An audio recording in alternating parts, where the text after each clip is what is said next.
Halo teman-teman, ini adalah video perkereta apian di zaman Hindia Belanda. Di sini saya akan menceritakan sejarah singkat perkereta apian di Indonesia. Simak sampai selesai, supaya kamu tahu sejarah kereta api di Indonesia. Jangan lupa subscribe channel ini ya.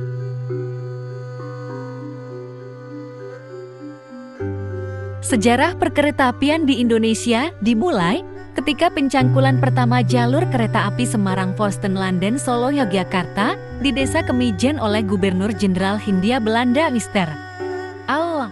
I.J. Baronsloot van de Bell, tanggal 17 Juni tahun 1864. Dan ini saya tunjukkan beberapa foto pembangunan dan stasiun Tawang Semarang.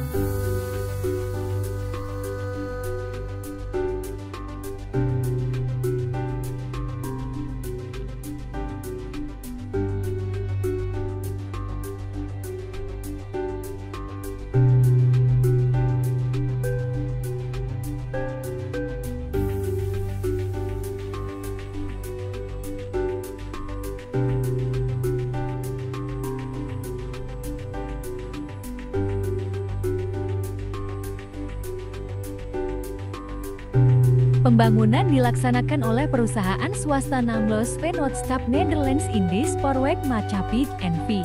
(NESM) menggunakan lebar sepur 1435 mm. Perusahaan ini berkantor di Semarang, ibu kota Jawa Tengah, yang sekarang gedungnya dikenal dengan nama Lawang Sewu.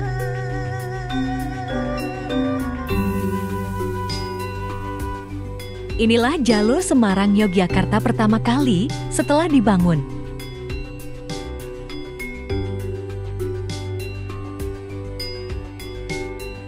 Pembangunan jalur kereta api pertama dimulai pada ruas Semarang Tanggung atau sekarang bernama Kedu sepanjang 27 km yang mulai beroperasi pada tanggal 10 Agustus tahun 1867.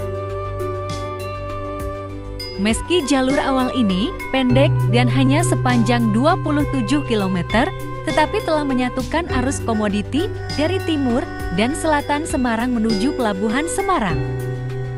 Adanya stasiun Tanggung telah menggeser jalur komoditi dari selatan, Yogyakarta dan Surakarta yang selama ini melalui jalur pegunungan yang berat, Salatiga dan Ambarawa langsung dari Surakarta menuju Tanggung yang lebih landai. Lalu kemudian menyusul selesainya pembangunan ruas Tanggung Kedung Jati Ambarawa yang diresmikan pada tanggal 21 Mei tahun 1873. Pembangunan perluasan rel kereta api ke Kedung Jati dan Ambarawa dimulai tahun 1872.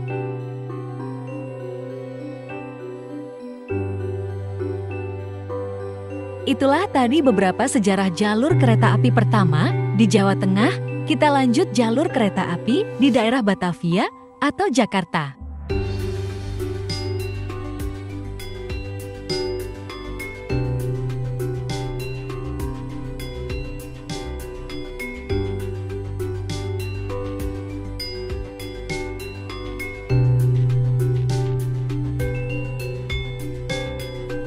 Jalur kereta api kedua NIS membentang dari kantor gubernur di Buitenzorg, sekarang Bogor, ke ibu kota Batavia, sekarang Jakarta, sepanjang 56 km dan memiliki cabang di Master Cornelis 1 km dan Kleinboom 2 km. Berikut ini, saya tampilkan beberapa foto stasiun yang ada di Jakarta pada masa itu. Foto terakhir menunjukkan bekas jembatan kereta api di atas Kali Ciliwung yang masih berdiri kokoh di daerah Cikini.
Pembukaan jalur kereta api Batavia dan Buitenzorg sangat berdampak luas, menghubungkan istana di Bogor dan istana di Batavia, memudahkan transportasi penduduk maupun wisatawan yang ke Buitenzorg.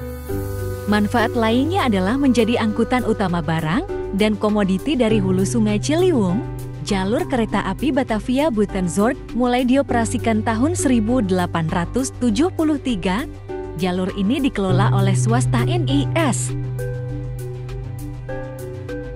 Disgravenheid kini Den Haag telah ada rencana konsesi pada tahun 1864 untuk mengeksploitasi jalur kereta api di Pulau Jawa. Yang mendapat hak konsesi ini adalah J. Bank Sies. Namun dalam perkembangannya, pembangunan jalur kereta api ruas Batavia Buitenzorg tidak segera dimulai. Sementara, jalur kereta api di wilayah Semarang berlangsung sesuai rencana dan sudah mulai beroperasi pada tahun 1867.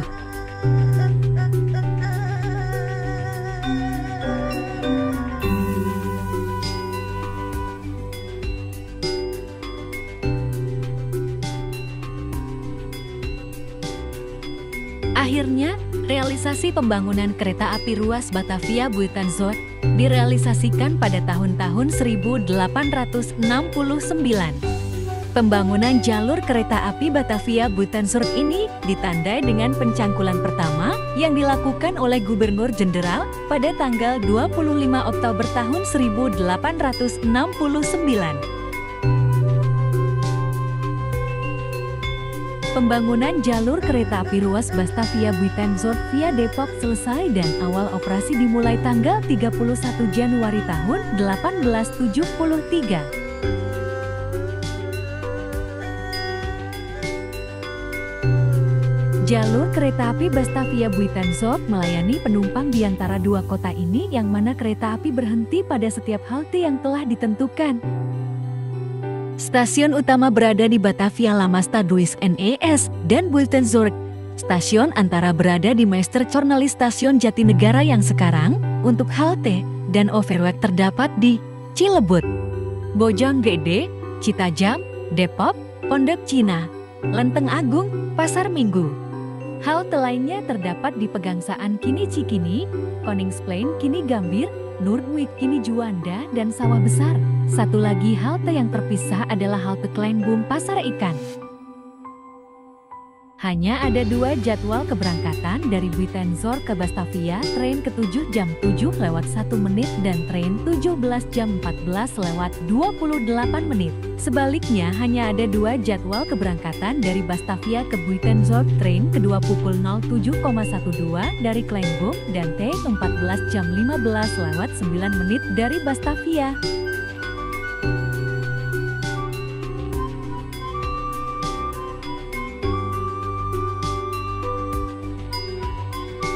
Pada peta tahun 1903 terlihat sudah ada jalur kereta yang menghubungkan antara jalur Batavia Jawa dan Batavia Buitenzorg di Cikini.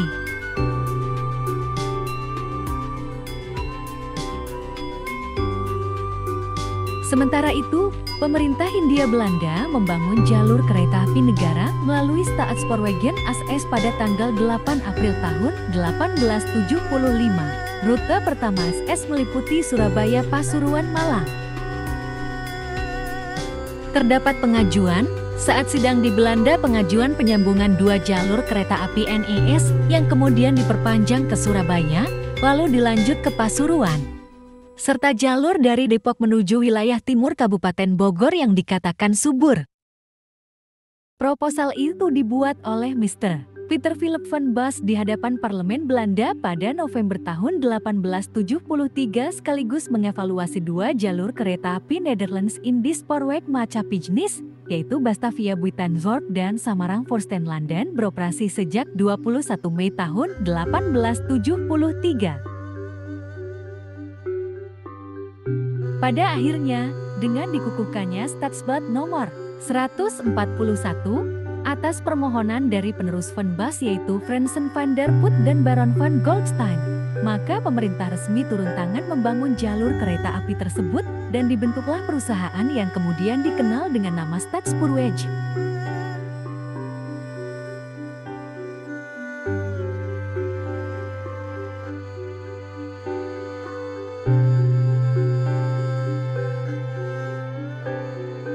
Pembangunan jalur kereta api periode pertama ini terbagi menjadi, yaitu, lintas Bogor Buitenzorg Bandung Banjar Kutoarjo Yogyakarta, Surabaya Kota Sidoarjo Tulangan Mojokerto Madiun Solo Jebres, Sidoarjo Pasuruan, dan Bangil Malang.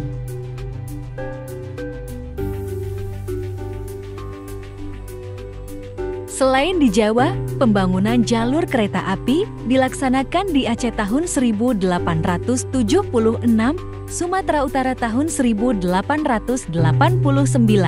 Sumatera Barat tahun 1891, Sumatera Selatan tahun 1914, dan Sulawesi tahun 1922.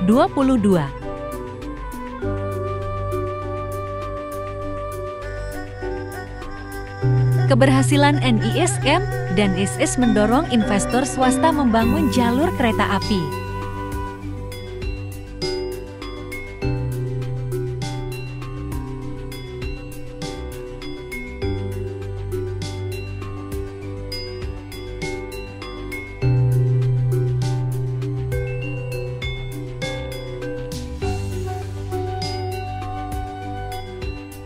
Sampai akhir tahun 1928, panjang jalan kereta api dan tram di Indonesia mencapai 7.464 km dengan perincian rel milik pemerintah sepanjang 4.089 km dan swasta sepanjang 3.375 km.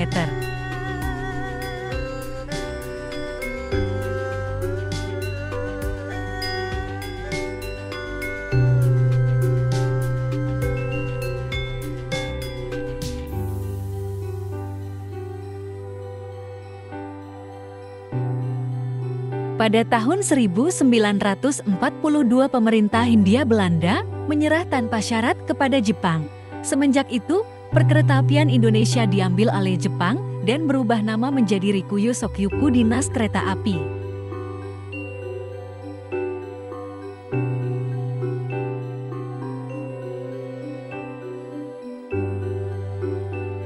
Selama penguasaan Jepang, operasional kereta api hanya diutamakan untuk kepentingan perang. Salah satu pembangunan di era Jepang adalah lintas Saketibaya dan Muaro Pekanbaru untuk pengangkutan hasil tambang batu bara guna menjalankan mesin-mesin perang mereka. Inilah detik-detik Romusa, pembangunan rel kereta di Bayah, Sumatera.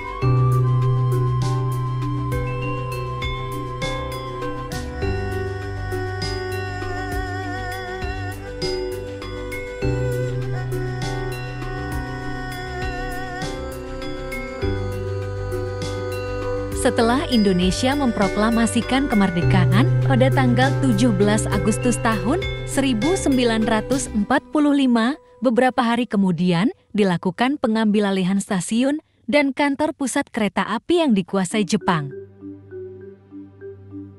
Kini diperingati sebagai Hari Kereta Api Indonesia.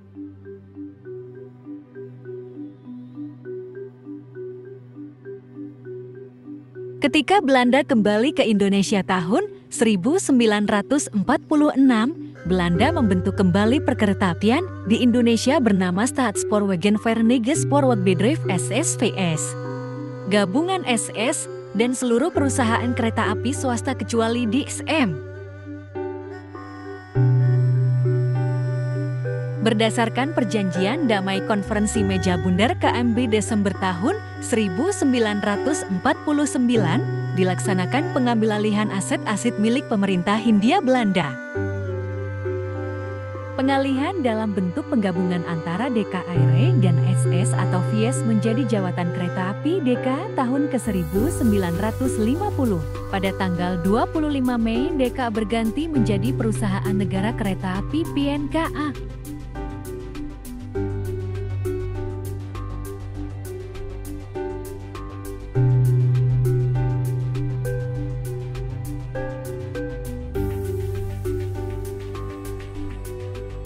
Selanjutnya, pemerintah mengubah struktur PNKA menjadi Perusahaan Jawatan Kereta Api PJKA tahun 1971.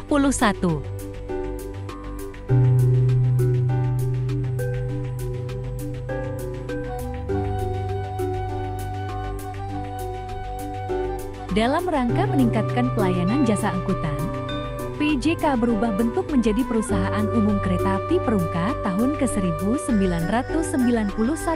Perumka berubah menjadi Perseroan Terbatas PT Kereta Api Indonesia Persero pada tahun ke-1998.